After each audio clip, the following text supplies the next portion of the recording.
Alright, Tigers, here we go. Wednesday, the 15th.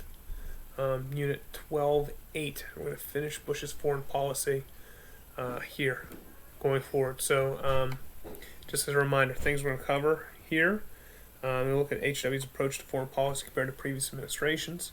And then identify where the U.S. was involved in foreign policy during the H.W. Bush administration. So we're going to sort of map out around the world what we're talking about here. Remember, homework due on the 15th. That Google form, specifically watching Dana Carvey and John Lovitz as H.W. Bush and Dukakis and how they react to certain questions, like what things are shown at that point. Make sure that's done for that point.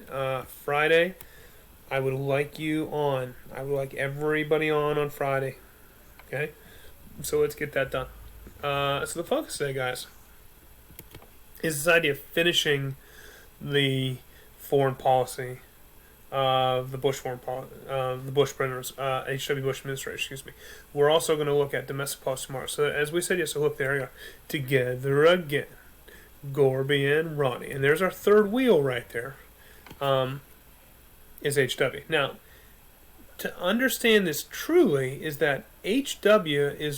was the president when the Soviets fell apart. It wasn't Reagan. Okay, the cracks probably formed under Reagan and just sort of fell apart at that time there.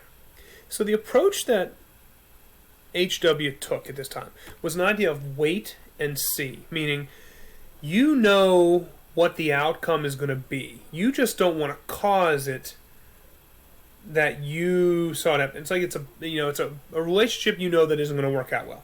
You know that it's just not going to end well, so you don't really say anything about it being a bad relationship. You just sort of let it happen to that point. That's sort of where we are at this time. We knew the Russians were in trouble massively across the point. Okay? But we loved Gorby because he had been such a good ally to us as we were going forward here.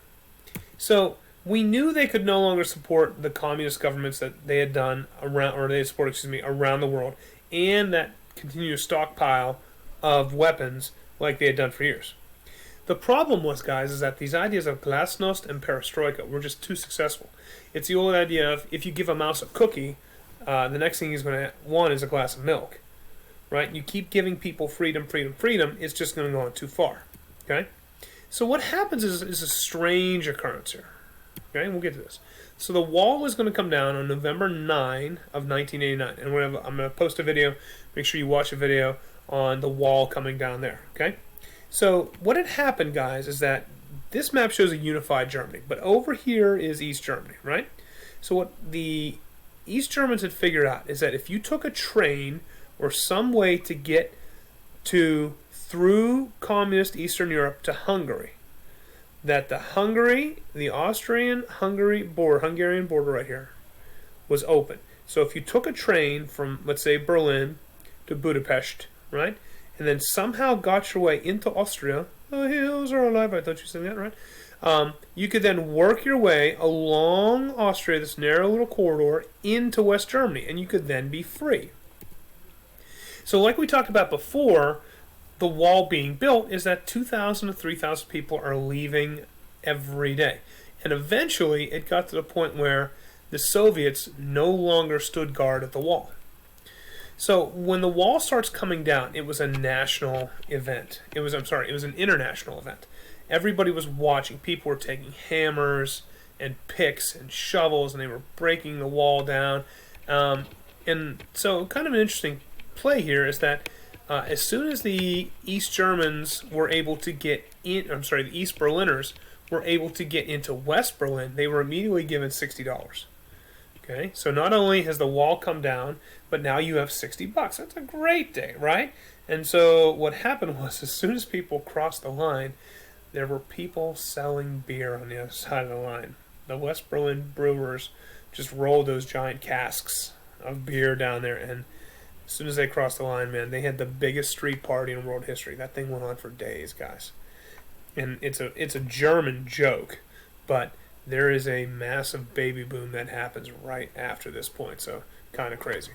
New leader in October of 1990, and yes, his name is Helmut. I so wanted to name my son Helmet, but my wife wouldn't let me. It's kind of sad. And East and West were reunited, and it feels so good. So for your entire lives, this has been one country. From when I was born, there were two. Okay, so a little bit different idea there. Okay, so just to show you an idea here, this is a great chart guide showing how communism was falling apart in Yugoslavia, Bulgaria, and Romania with the issue of Ceausescu, the Czech Republic, right, divided in '93, Poland, and then you see the Baltic states, and you see Albania down here, all these different areas, right? So there you can see people standing on the wall, right? All the things going forward here, right? You can see some other issues here, okay? So in 1990, the states within the Soviet Union, these little areas here start to break off, okay, and form new nations. In 91, they go. This was the old Soviet Union, okay? You can see Estonia, Latvia, Lithuania, the Ukraine, Moldova, Georgia, not our Georgia, different Georgia, Armenia, Azerbaijan, right? And then here's all the stands, right? Throughout. So that's why you see Reagan elevated, because he is given the credit for ending the Cold War, for ending the Berlin Wall, and ending the Soviet Union, but it really wasn't him at that point, right? So as we start dealing with this new Russian Republic, when I say Russian Republic, I mean this green country up here, right? The issue is we need to now start signing treaties with them, because all the treaties that we had before were with the USSR. USSR is gone. So nuclear arsenals have been reduced by half. You don't need to write that, but we took the missiles from the INF treaty and melted them down and made pens out of them. Why don't we just go to the store and buy a box of Bics? I don't know. But a coup broke out in '91 when Gorby was kidnapped. And this guy, Boris Yeltsin, the Russian president. So imagine something happens to Trump and the governor of Texas comes to save Trump, right? Same type of idea. That's what Yeltsin was, the president of Russia, okay? Not the USSR. So on Christmas Day, ho, ho, ho, the Soviets cease to exist, okay? So the new group is going to come up. And what that new group is called, guys, is the CIS, the Commonwealth of Independent States. It's going to be a loose confederation, sort of like our Articles of Confederation, of Russian states together, and they'll have a new flag than what they had before. So why is this so big? Okay? We won the war. Look what it cost us to win the war. Almost $14 trillion was spent by the United States in defense and foreign aid. We lost 100,000 lives plus in foreign wars. And what we weren't ready for, and this is the thing, and that's what I tell people all the time, be careful what you wish for, because once you get it, you may not be ready for it at that time. Okay, so there's a great book by Gaddis here, guys. The implications, the reconsiderations, and the provocations with the end of the Cold War. Now, when we mention Russia, it used to be one giant conglomerate of all those Soviet states put together. Now, there's nuclear weapons in the Ukraine. There's nuclear weapons in the Baltic states. There's nuclear weapons in Turkmenistan. So now we have to get all those things taken care of when they used to be under one authority before that point. China. Okay? New leader there. Here's Deng Xiaoping. There's our guy Deng. Okay? My buddy. Mao's dead.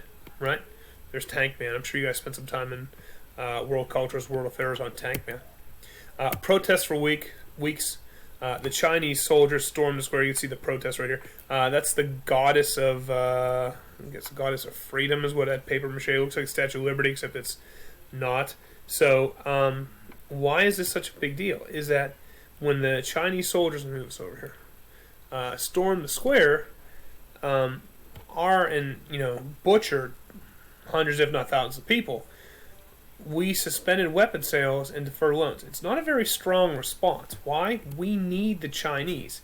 Even at this time, there's a massive trade deficit where we're sending more stuff to them. Where they're sending more stuff to us than we're sending stuff to them. And we really didn't have an answer for that point. Panama, right? Okay, there's our buddy Noriega. Okay, he's like the cool uncle. He lets us do whatever we want to do. Okay, so did he let us train the Contras there for the Iran-Contra thing? Yeah.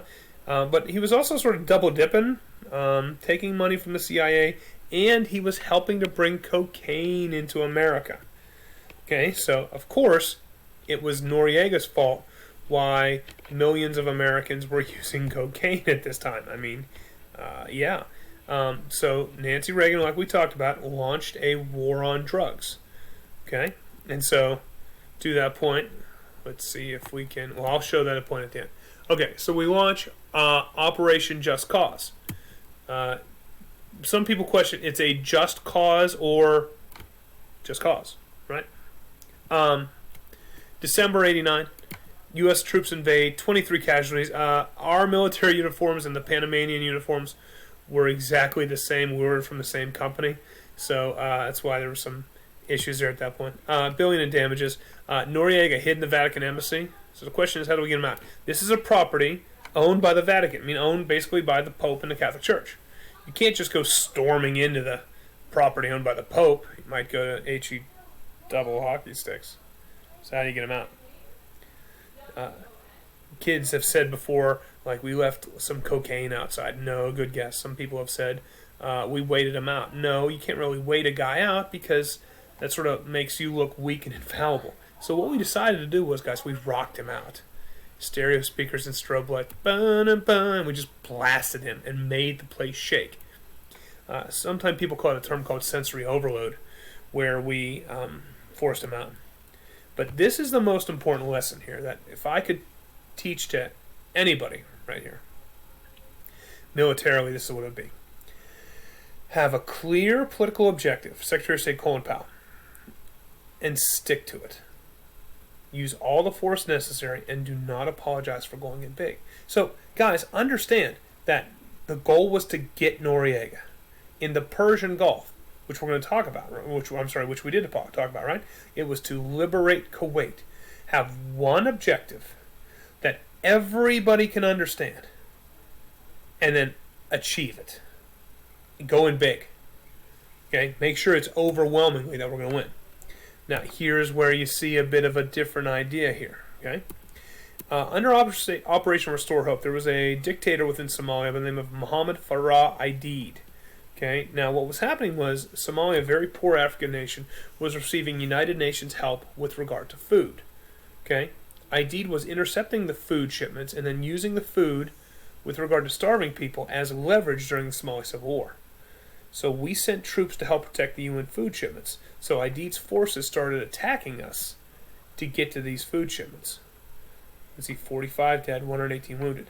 We didn't go in big here in Somalia like we did in Panama. And that's a question we'll get to at that point. But when you look at the breadth of HW's foreign policy, you see successes across the board, which again begs the question. He had an 89% approval rating at the end of the Iraq War. He's going to win a battle in Panama. Why doesn't he get reelected? We'll see that down the line. Okay? Have a great night. See you soon. Go Tigers.